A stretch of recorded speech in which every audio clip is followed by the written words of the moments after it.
प्रमोद भैया के द्वारा दिल से आभार स्वागत अभिनंदन बाटे। नींद नैनन के कई रात चुरावल जाई, नींद नैनन के कई रात चुरावल जाई, तब कहीं गिर जाके दर्द के गावल जाई। नींद नैनन के कई रात किसी का ओर से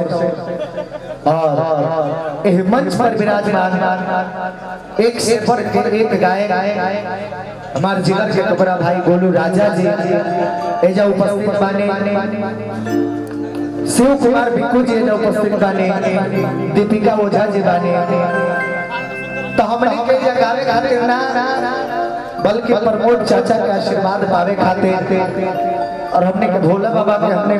दबाव रहल है कि एजा केहू ना केहू तरह जा आवे के जरूर बार एगो न्योता है तो बस एजा आके हमने के, लेकिन हमने के कहने जाके जब आई तो फिर 5 मिनट समय ना दिहनी, आधा घंटा समय ना दिहनी तो क्षेत्र के भइला के हमने के शर्म हो जाए। और जे भी हमने के सामने विराजमान बा, जे भी बैठल बा, सब लोग हमने के दिल के धड़कन हवे जा और जेने हमार नजर पड़ता सब लोग हमारा अपन बा। अगर पारा पारी से गोलू भैया नाम धरी हरी तब शायद परिचय ही बतावे में रात बीत जाए और ठीक से गीत संगीत ना हो पाई तो जेकर नाम धरे में हम असमर्थ बानी वो सब हमरा खातिर सब लोग भगवान बा क्षमा प्रार्थी बानी। हम के सब लोग के नाम नहीं के रख सकत। सिकंदर भैया हमने का अभिभावक, हमने के गुरु, हमने के बड़े भैया स्वागत म्यूजिक में मलिकार जकरा YouTube चैनल से एक से बढ़ एक गाना हिट भाई कॉपी रिकॉर्ड्स के मलिकार हमारा भोला बाबा जो उपस्थित बानी और एक से बढ़ एक स्टार के गाना संगीत कुमार सोनू जी, हमारे जीजा जी सुधीर यादव जी जो उपस्थित बाने, स्वागत बा।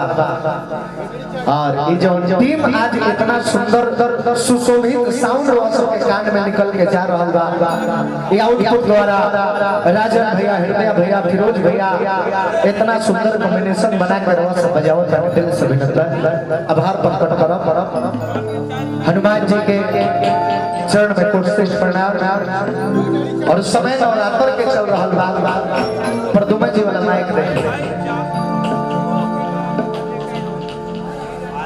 मैं फिर जे उपस्थित बानी आदर सहित शिष्टाचार जथा जो नमस्कार प्रणाम रही। गीत संगीत के माध्यम से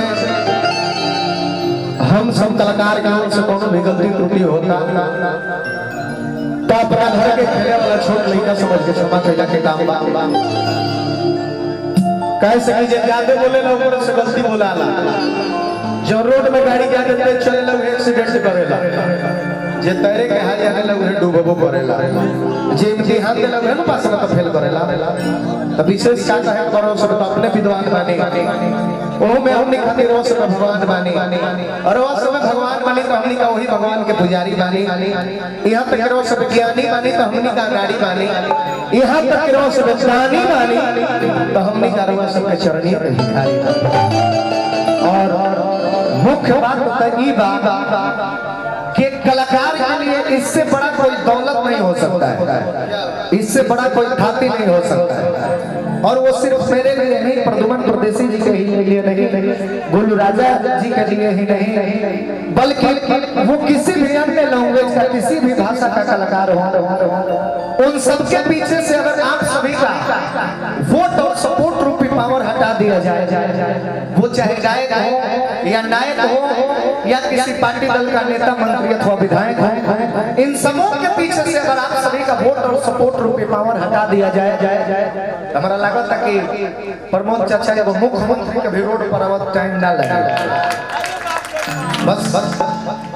एक खातिर हमरा सब लोग आदरणीय बा, सब लोग पूजनीय बा, सब लोग सराहनीय वंदनीय बा। पुनः एक बार मंच के माध्यम से सबकर चरण छू के स्पर्श करके आशीर्वाद देवल चाहब। एक जोरदार ताली बजा के सबके आशीर्वाद दे दिए और ज्यादा समय ना लेते हुए चूंकि बहुत सारा कलाकार वालों स्पेशल स्वागत गोलू राजा जी के, हमने दोनों कलाकार के ओर से बिक्कू जी के, दीपिका जी के और पूरे म्यूजिशियन टीम के हमारा घरे यहाँ सब आई बानी। एक खाली यहाँ सब खातिर जोरदार ताली बजा दो।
विकास कुमार नाम है तो प्रॉब्लम कब आ अच्छा 5 मिनट में हुआ देखियो ले तो कौन चाहो कि देखना लोग के घर करा लिया हां आप सबको सपोर्ट होई तब करावो दे ई पूछे ला बात पब्लिक के बोका बनाए लगा मत करो उठाइबे कर अब ई गुरुबक लोग पूछे ला कि उठा ली ताली बिल्कुल ना जौन बात कौन जेकरा मन जोने रोगी के भावे घर दादा फुरमा हमरा के बोका को देला से तार लेवल बढ़ गइल ना या हम तहरा के बोका ना कर लिया बोलते अरे समझ बुद्धि थाक ले पापर घरे छेले हो गए आओ गीत पावा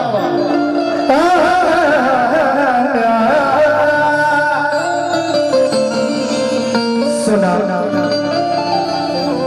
हंसलू का लागेला कि सूरज उदय होता कि हंसलू का लागेला कि सूरज उदय होता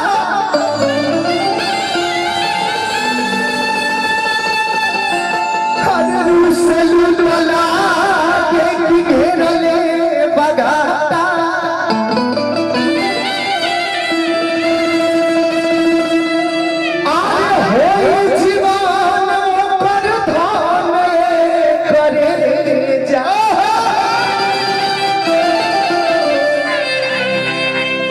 कनिया बन के घरे जेकर सन बुझा के आटा राजन भैया काफी ज्यादा गाना का प्यार दुलार एक से बढ़ के करो सब देता नहीं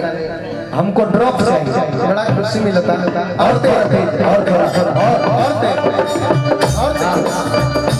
इस गाने को काफी प्यार दुलार आप सबों ने दिया 4 महीने गाना के ट्रेंडिंग में रखनी आप सब गाना का बोल चेहरा दुलारी हो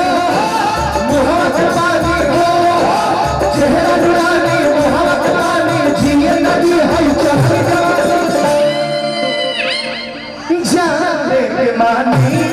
जरा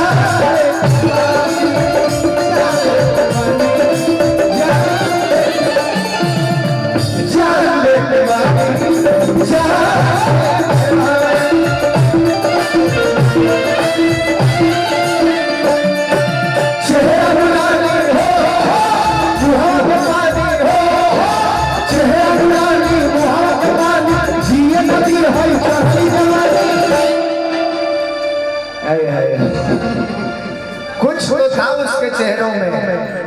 भाई बोला ना कुछ तो था उसके चेहरों में पता न क्यों इतना शर्माती थी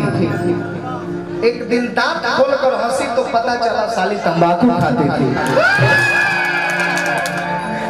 कि चेहरा दुलारी हो मोहब्बत वाली हो चेहरा दुलारी मोहब्बत वाली जिए नदी है देखो संभार माथा पता धर के चाहिए तारा बस के है देखे लगातार अगला धर ई संभारे रहू बदनाम बने हम ठीक बने बदनाम वही होते हैं जिनके नाम होते हैं ना ना तो एक नाम के हजारों लोग पड़ल बा अब रोशना जी संनाम के कतना जंक्शन पर भीख मांगत होने से कोनो गारंटी है भाई नाम करे खातिर सनी लियोनी वाला काम ना उठा ले हम